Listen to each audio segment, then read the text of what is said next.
Here are some of the largest and most majestic animals on the planet. Where do they get their protein?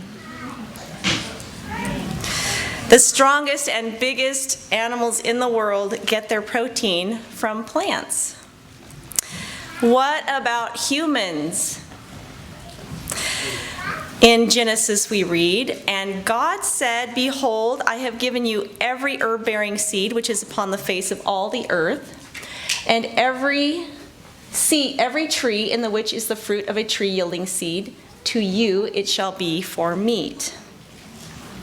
Ellen White, who has written many books on health, writes, "Grains, fruits, nuts, and vegetables in proper combination contain all the elements of nutrition, and when properly prepared, they constitute the diet that best promotes both physical and mental health."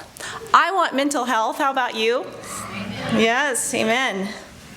Most of humanity throughout history has subsisted on a vegetarian or near vegetarian diet.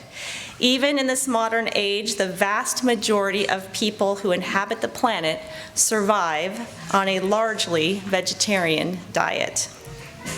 A prime example are the Hunza people of the Himalayas, who are known for their disease-free society and longevity. The Tarahumara Indians of Mexico are also renowned for their stamina and vibrant health, yet both of these cultures subsist on a largely vegetarian, whole food diet. Ellen White also writes, "After the flood, everything had been destroyed upon which man could subsist, and therefore the Lord in their necessity gave Noah permission to eat the clean animals which he had taken with him into the ark. Also God saw that the ways of man were corrupt, and he permitted that long-lived race to eat animal food to shorten their sinful lives. Soon after the flood, the race began to rapidly decrease in size and in length of years." This chart shows the decline of the human lifespan. As per the previous quote, notice the dramatic decrease in longevity after the flood when God permitted meat eating. So contrary to popular belief, our lives are getting shorter and not longer. Meat eating was a temporary provision. But later, when the Lord brought his people, ancient Israel, out of Egypt, he gave them a non-flesh diet of manna during the 40 years wandering, and was clearly displeased by the people's lust for flesh. In the book Ministry of Healing, we read, "By departing from the plan divinely appointed for their diet, the Israelites suffered great loss. They desired a flesh diet, and they reaped its results. They did not reach God's ideal of character or fulfill his purpose. The Lord gave them their request, but sent leanness into their soul. They valued the earthly above the spiritual, and the sacred preeminence, which was his purpose for them, they did not attain." Still later, Daniel and his companions were tested over the use of flesh. They decided against it, and God honored them for their faithfulness. Their superiority physically and mentally was even noted by the king himself. It was never God's design that man should continue to eat flesh food, especially in these last days. I recommend this book, Ministry of Healing, written by Ellen White. Copies will be available as you exit today if you would like a copy. It says, "Those who eat flesh are but eating grains and vegetables at second hand. For the animal receives from these things the nutrition that produces growth. The life that was in the grains and vegetables passes into the eater. We receive it by eating the flesh of the animal. How much better to get it direct by eating the food that God provided for our use."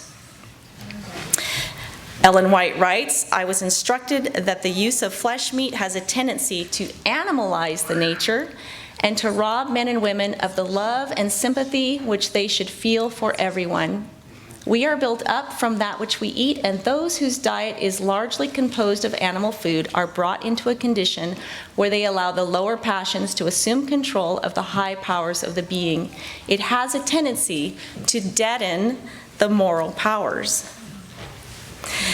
Ministry of Healing often also says, often animals are taken to market and sold for food when they are so diseased that their owners fear to keep them longer.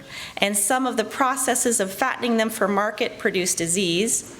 Shut away from the light and pure air, breathing the atmosphere of filthy stables, perhaps fattening on decaying food, the entire body soon becomes contaminated with foul matter. Many people die of disease caused wholly by meat eating, yet the world does not seem to be the wiser.